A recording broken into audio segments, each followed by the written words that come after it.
Hello everyone. आज मैं आपको क्लास 8 मैथमेटिक बुक का चैप्टर 2.1 कराने जा रही हूँ।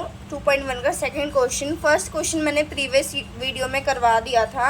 इसमें हमारी इस क्वेश्चन में हमें पूछा है, पहले हम इक्वेशन को सॉल्व करना है, उसके बाद हमें अपना रिजल्ट देखना है कि हमने सही निकाला है कि नहीं। इसमें दो टर्म्स होती है, एक होता है वेरिएबल, एक होता है कांस्टेंट। वेरिएबल वो होता है जिस एक नंबर है, जैसे उसके साथ एक अल्फ़ाबेट हो, उसको हम वेरिएबल कहते हैं, और एक खाली एक नंबर हो, ओनली नंबर हो, उसको हम कांस्टेंट कहते हैं।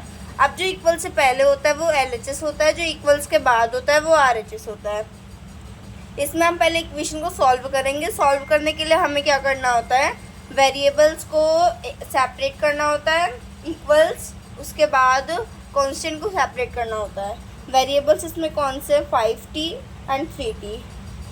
5t जो इक्वल्स के बाद जैसे जहाँ पे कोई साइन नहीं होता वो वहाँ पे हम प्लस का लगाते हैं। 3t है, प्लस का 3t, इक्वल्स के बाद आके माइनस का 3t हो जाता है। इक्वल्स दोनों सेम है। इक्वल्स के बाद -5 है तो हम पहले -5 लिखेंगे बिकॉज ये कांस्टेंट है। उसके बाद इक्वल्स के पहले भी कांस्टेंट है जो -3 है। अब इक्वल्स के बाद आके रेसिप्रोकल हो जाएगा, मतलब वो +3 बन जाएगा। अब 5t - 3t = 2t। Minus plus minus होता है, माइनस करेंगे 2 आएगा। अब हमारा जो नंबर बड़ा होता है उसका सिंबल आता है। हमारे इसमें 5 बड़ा है, 5 के आगे माइनस का सिंबल है तो यहाँ माइनस लगा देंगे। अब ये एक वेरिएबल है, उसके साथ एक नंबर है तो वेरिएबल हुआ, और एक कांस्टेंट है। हमें अब t बचा, हमें अब t की वैल्यू निकालनी है। t लिखेंगे इक्वल्स, पहले हम कांस्टेंट लिखते हैं। कांस्टेंट हमारा -2 है। उसके बाद जो हमारा वेरिएबल के साथ होता है उसको हम डिनोमिनेटर में लिखते हैं 2। हमने t इसलिए इसको यहाँ नहीं लिखा बिकॉज t एक वेरिएबल है, वो खाली एक अल्फ़ाबेट है, हम उसकी वैल्यू निकाल रहे हैं तो उसे इक्वल से पहले लिखेंगे। अब हम इसको डिवाइड करेंगे, 2 1 ज़ा 2, 2 1 ज़ा 2, माइनस है, माइनस का साइन, -1। हमने अपॉन में 1 इसलिए लगाया क्योंकि डिनोमिनेटर में अगर अपॉन में 1 हो तो हम नहीं लगाते हैं।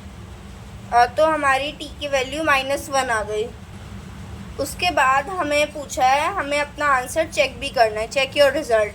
हम चेक करने को कहते हैं वेरिफिकेशन हम इसका करेंगे।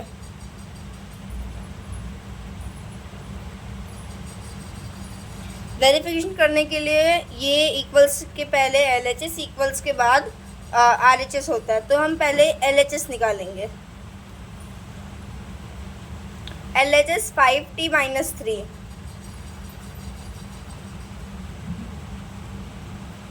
अब हमारी t की वैल्यू तो -1 है, ये 5 एक नंबर है, 5 लिख दिया। यहाँ कोई सिंबल नहीं है, कोई साइन नहीं है, तो हम उसके बाद t है, t की वैल्यू -1 है तो हम उसको ब्रैकेट में लिखेंगे।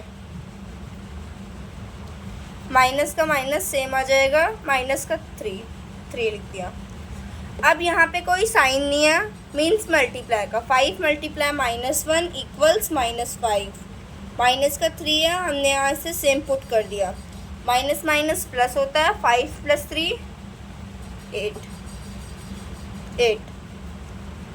उसके बाद हमारा 5 नंबर बड़ा है, हाँ किसका सिंबल है उसके साथ, माइनस का, तो हम माइनस का साइन लगा देंगे, माइनस का 8। अब हम ऐसे ही RHS निकालेंगे। RHS में हमारा क्या है, 3t - 5। अब सेम इसमें भी ऐसा करना है। 3 एक नंबर है, हमने 3 लिख दिया। t की वैल्यू हमारी -1 आई, कोई सिंबल नहीं है, हम इसे ब्रैकेट में लिख देंगे। माइनस का 5 सेम टू सेम, इक्वल्स, यहाँ पे कोई सिंबल नहीं है, मीन्स मल्टीप्लाई, 3 × -1 = -3। माइनस का 5 हम यहाँ सेम लिख देंगे, माइनस माइनस प्लस। अब हम इन दोनों को जब हम प्लस करेंगे तो हमारा आएगा 8। नंबर हमारा 5 बड़ा है तो सिंबल, जिसका जो नंबर बड़ा होता है उसी का सिंबल आता है। 5 बड़ा है, माइनस का साइन, तो हमने यहाँ माइनस लगा दिया। अब ये दोनों सेम आए, मतलब ये हमारा जो हमने वैल्यू निकाली है टी की, मतलब वो सही है। ये दोनों सेम आए तो हम लिखेंगे वेरीफाइड, मतलब ये वेरीफाई हो गया अच्छी तरह से। LHS इक्वल RHS, मतलब लेफ्ट हैंड साइड इक्वल है RHS के, दोनों सेम आए ना, तो मतलब ये इक्वल है। Thank you for watching this video. अगर आपको हमारी वीडियो अच्छी लगी तो हमारे चैनल को सब्सक्राइब करें और हमारी वीडियोस को लाइक करें और हमारे चैनल को ज़्यादा से ज़्यादा शेयर करें।